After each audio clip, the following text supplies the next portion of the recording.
너무 약하다고 규탄했습니다. 무기징역을 구형했던 검찰도 즉각 항소 의사를 밝혔습니다. MBC 뉴스 조미입니다.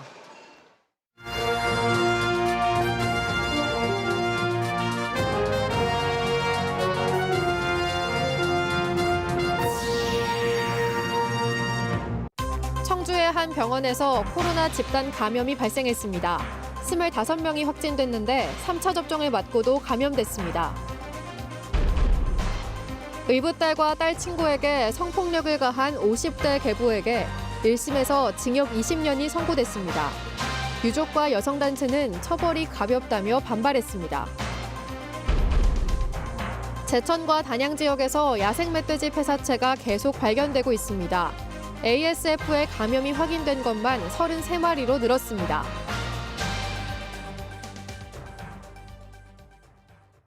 여러분 안녕하십니까? 계속해서 충북 소식입니다.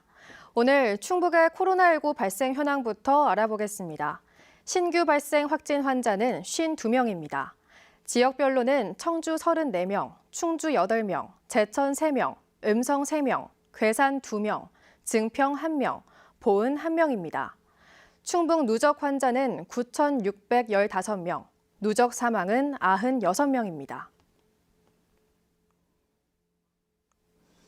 연일 100명에 육박하는 코로나19 확진자가 쏟아지는 충북에서 이번엔 병원에서 집단 감염이 발생했습니다.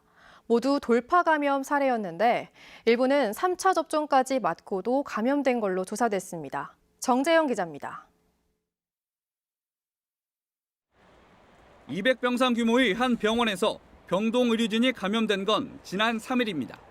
당시 같은 병동 의료진과 입원 환자들의 진단검사 결과는 모두 음성. 그런데 닷새 뒤인 지난 8일, 앞서 음성이었던 한 의료진이 의심 증상으로 확진 판정을 받은 뒤 상황이 급변했습니다. 이번엔 해당 병동 입원 환자 31명과 병원 전 직원을 다시 검사해봤더니 무려 23명이 무더기 확진 판정을 받은 겁니다. 간호사와 간호조무사 등 의료진 7명과 입원 환자 18명을 합해 일주일 사이 감염자는 25명으로 늘었습니다.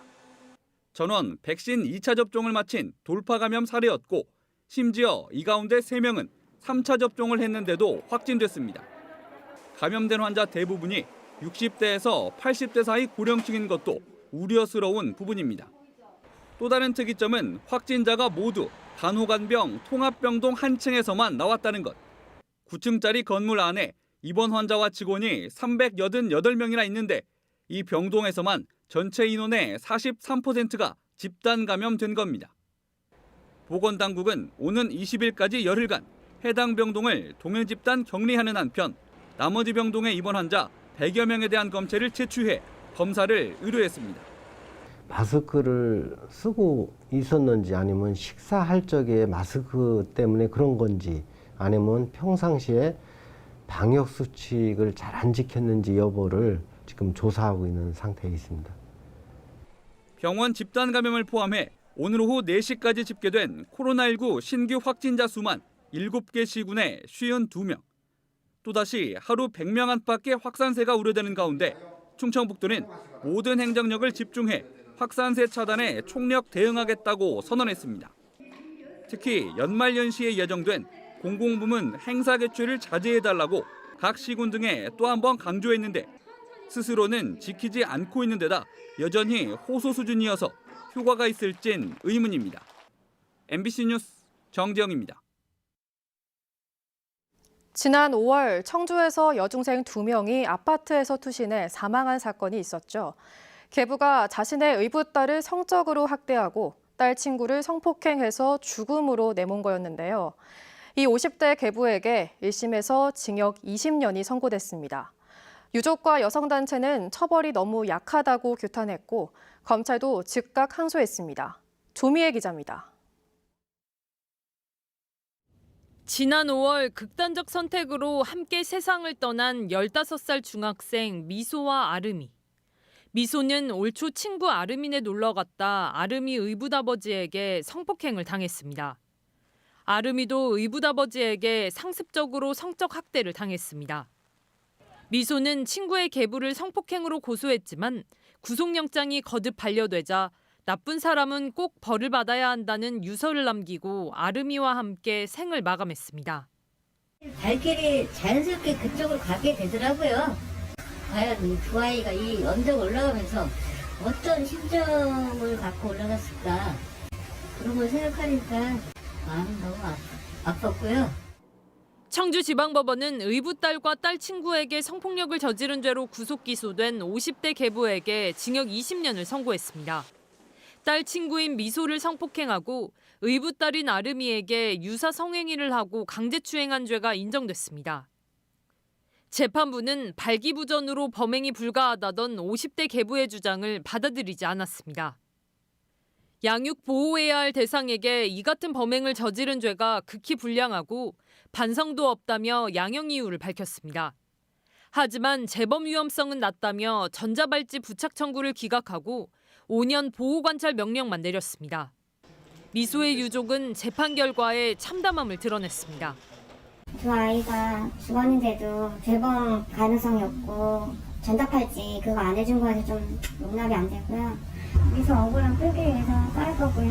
한번은 인정할 수 없고 받아들일 여성단체는 10대 여중생 2명을 죽음으로 내몬 죄질에 비해 처벌이 너무 약하다고 규탄했습니다. 세상을 떠난 두 청소년이 조금이나마 편히 잠들 수 있기를 기대했습니다. 하지만 오늘 재판부의 감형으로 저는 크게 좌절했습니다.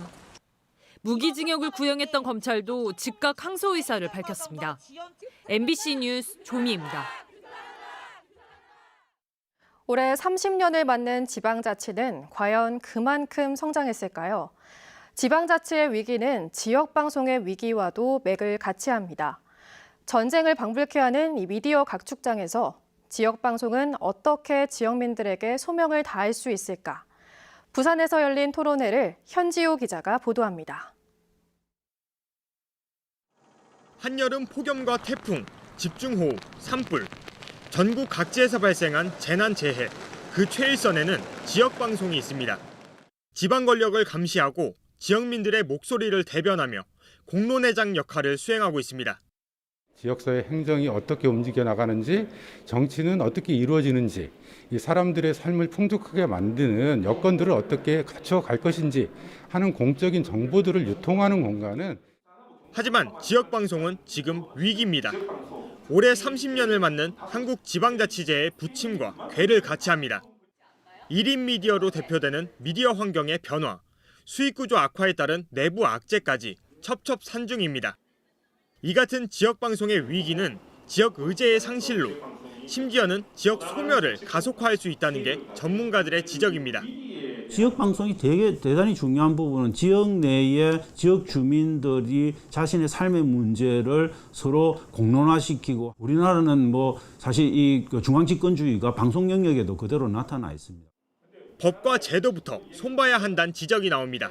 방송법에 지역방송 지원 근거를 마련하고 정부가 발전기금을 조성해야 한다는 겁니다.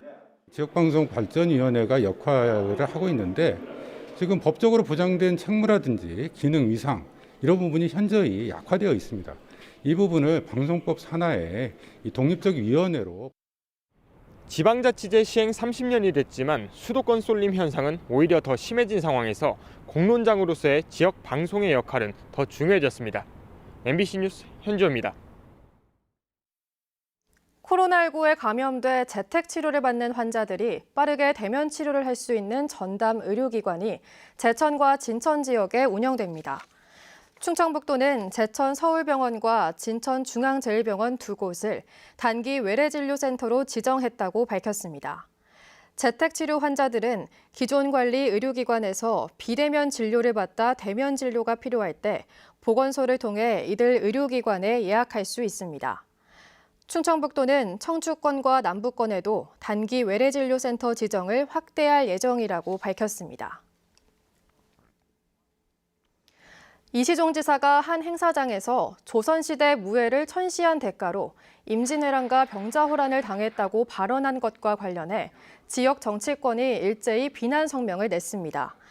국민의힘 충북도당은 이 지사가 자신의 치적을 포장하기 위해 가슴 아픈 역사에 대해 황당무계한 발언을 했다고 비난했고, 정의당 충북도당은 부국강병을 위해 필요한 건 무예 마스터십 같은 관변 행사가 아니라 소외된 약자의 권리를 위하는 정책이라고 밝혔습니다. 초소형 공유 전기차 도입을 위한 시연회가 열렸습니다.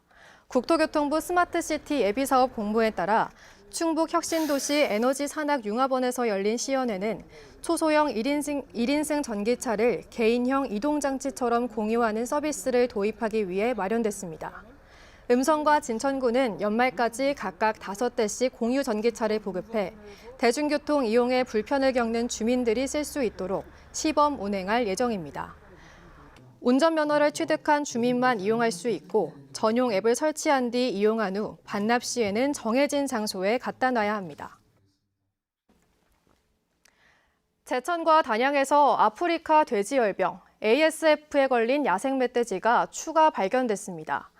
이번에 추가된 4마리는 지난 9일 단양 단선면과 제천 봉양읍에서 수색팀 등에 의해 발견된 폐사체로 기존 발생지와 700m 떨어져 있었습니다. 충북은 지난 14일 단양에서 처음으로 ASF에 걸린 야생 멧돼지 폐사체가 발견된 이후 지금까지 33마리가 확인됐습니다. 음성 성본 산업단지에 들어설 배터리 2차 사용 중부권 기술지원센터 건립에 충청북도와 음성군, 한국건설생활시험연구원이 힘을 모읍니다.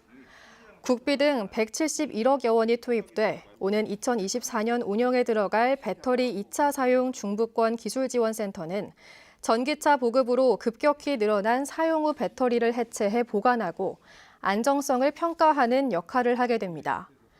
배터리 2차 사용 중부권 기술지원센터는 또 사용 후 배터리 해체 기술, 잔존 성능 측정 시간 단축 기술 등도 개발할 계획입니다.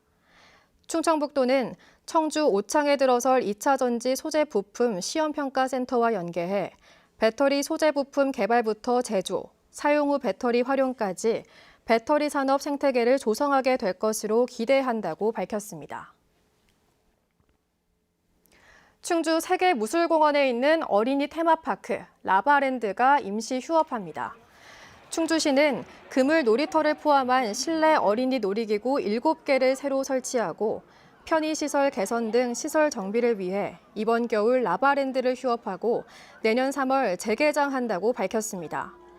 라바랜드 방문객의 80%는 타 지역에서 온 가족 단위 관광객입니다. 종근당 바이오가 청주 오송생명과학단지에 보툴리눔 톡신 생산 공장을 신설하고 오늘 준공식을 가졌습니다.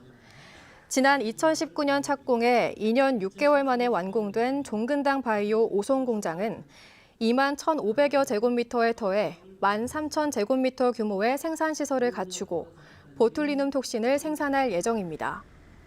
종근당 바이오는 지난 2001년 종근당에서 기업 분할해 발효와 합성, 생명공학 기술 기반 바이오 제품을 생산하고 있습니다.